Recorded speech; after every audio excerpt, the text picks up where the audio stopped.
Hello students, welcome to concept point. Previous class में मैं आपको बताया था कि कंपाउंड रेडिकल्स का वैलेंसी कैसे याद किया जाता है, और उसके लिए मैं आपको बताया था, दो ट्रिक दिया था। ट्रिक का एक नेम था 430 और दूसरा ट्रिक था 320। ठीक है, और उस पर बेस्ड हमने बताया था कि कैसे इस चीज़ को याद मेमोराइज करना है। आज मैं आपको बताने वाला हूँ hydrogen plus any compound radical अगर होगा तो उसका वैलेंसी और नेमिंग कैसे किया जाएगा। सो बच्चों, देखा जाए, आज का क्लास स्टार्ट किया जाए। इसके लिए सबसे पहले हम लोग समझते हैं कॉन्सेप्ट को। देखिएगा, कॉन्सेप्ट को समझा जाए तो सबसे पहले मैं लिख देता हूं यहां, जैसे देख लीजिए, हाइड्रोजन। हाइड्रोजन का वैलेंसी हम लोग जानते हैं कि 1+ होता है, या तो चार्ज 1+ लिखा जाता है।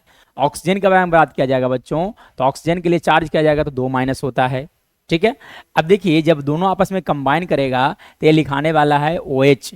और देखा जाए ओवरऑल चार्ज के बारे में बात किया जाए तो हाइड्रोजन पर 1+ था, और ऑक्सीजन की बात किया जाए तो 2- था। यानी कि 1+ - 2 जब करोगे तो इसका वैल्यू आने वाला है -1।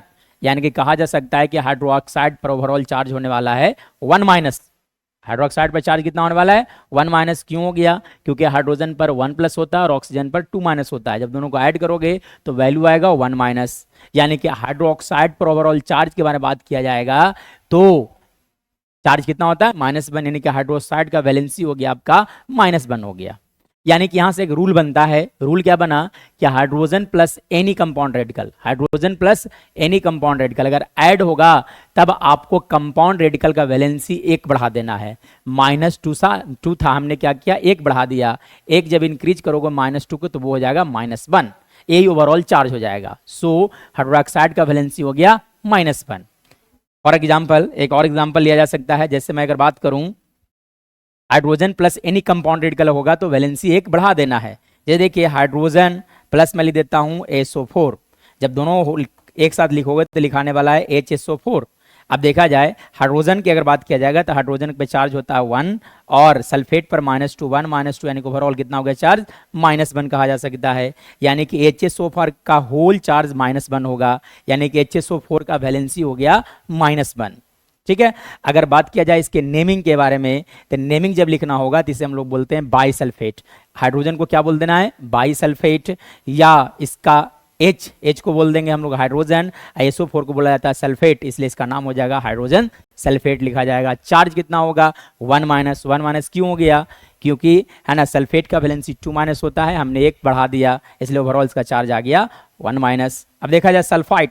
सल्फाइड का वैलेंसी कितना होता है बच्चों? तो सल्फाइड का वैलेंसी अगर देखोगे तो सल्फाइड का वैलेंसी की अगर बात किया जाए तो वो होता है 2-। अब हाइड्रोजन ऐड कर दिया जाएगा तो HSO3 लिखाने वाला है। यानी कि 1-2 that is equal to again -1। यानी कि इसके ऊपर चार्ज आ गया -1। यानी कि कहा जा सकता है कि हाइड्रोजन सल्फाइड, हाइड्रोजन सल्फाइड, इसका नेम क्या होगा? Hydrogen sulphide. H को हाइड्रोजन बोल देना है, SO3 को बोल देना सल्फाइड, इसलिए इसका नाम हो जाएगा हाइड्रोजन सल्फाइड। ठीक है ना। अगर बात किया जाए एक और इसका नाम, तो बाई सल्फाइड बोला जाता है, बाई सल्फाइड बोलते हैं। ठीक है ना। ओवरऑल चार्ज के बारे में बात किया तो -1 होगा। यानी कि ओवरऑल वैलेंसी के बारे में बात किया जाएगा तो बाई सल्फाइड का वैलेंसी होता है -1 होता है। ठीक है, चलिए नेक्स्ट देखा जाए, फॉस्फेट को देखा जाए। अब देखिए, फॉस्फेट, फॉस्फेट के बारे में मैं बताया था आपको कि PO4 SP ग्रुप, याद कीजिए, ट्रिक नंबर 430 दिया था और वहां बताया था SP। S फॉर सल्फर बोला था, P फॉर मैंने बोला था फॉस्फोरस बोला था। ठीक है ना।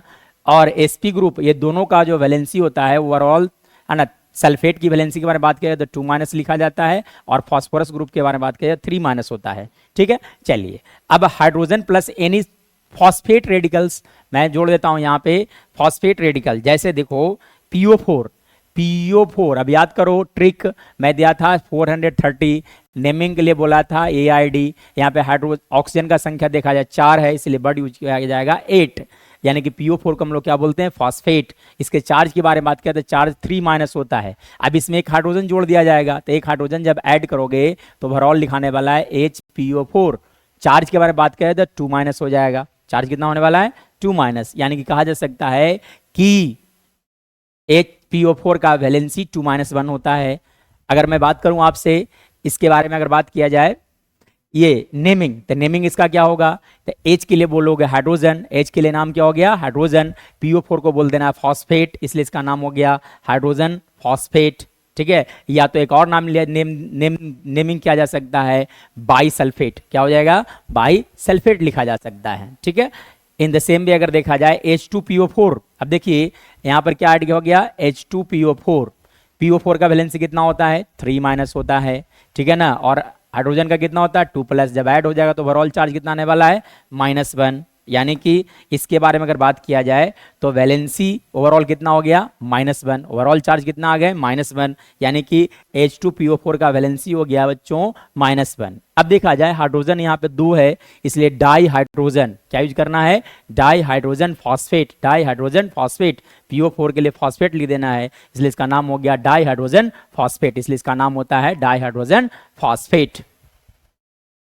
अब देखिए PO3 के साथ आया जाए तो PO3 फॉस्फाइट हो जाएगा। PO3 की अगर बात किया जाए बच्चों, AID देखो यहाँ पे PO3 ऑक्सीजन का संख्या 3 है, इसलिए I यूज करना है, यानी इसका नाम हो गया फॉस्फाइट। ठीक है, अब देखिए इसके अंदर एक हाइड्रोजन अगर ऐड हो जाएगा तो PO4 का वैलेंसी 3- होता है, HPO3 इसके वैलेंसी 3- इसका वैलेंसी 1+, जब दोनों ऐड होगा तो HPO3 2- हो जाएगा, यानी कि इसके बारे में अगर बात किया जाए तो ओवरऑल चार्ज होने वाला है 2-।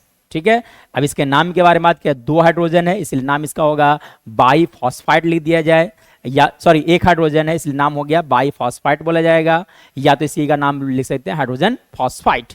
अब यहाँ पे 2 हाइड्रोजन ऐड कर दोगे तब इस ओवरऑल चार्ज कितना आने वाला है, 1-, और नेमिंग की बात किया जाएगा डाई हाइड्रोजन फॉस्फाइट लिखा जाएगा, क्योंकि 430 ट्रिक पे आता है। ठीक है, चलिए अब लाया जाए कार्बोनेट, तो कार्बोनेट का वैलेंसी 2- होता है। अब हमने क्या किया, इसके अंदर HCO3 ऐड कर दिया, अब इसके ऊपर चार्ज 1+ होता है, यहाँ पर चार्ज 2- होता है, यानी कि HCO3 ओवरऑल चार्ज आ गया 1-, यानी कि HCO3 का वैलेंसी 1- होगा। और इसके नेमिंग की बात किया जाएगा तो इसका नेमिंग हो जाएगा बाई कार्बोनेट, बोलिए H मतलब बाई बोल देना है, बाई कार्बोनेट बोल दीजिए, या तो फिर इसका सेकेंड नेम हो सकता है हाइड्रोजन बाई कार्बोनेट।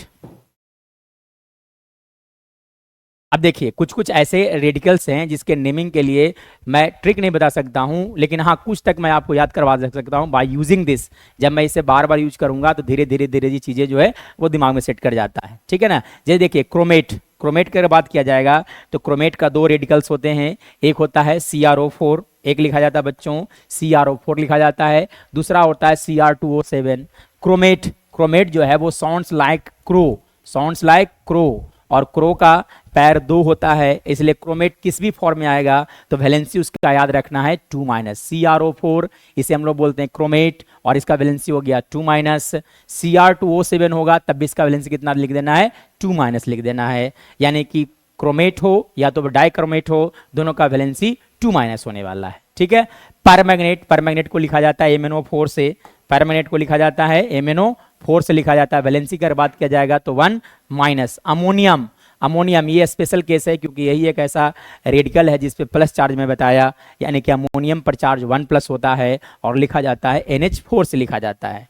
ठीक है, तो इस तरह से आज हमने hydrogen plus any compound radical का वैलेंसी याद करने के लिए सीखा, साथ साथ उसका नेमिंग करने के लिए सीखा। That's all for today, we will meet in the next video.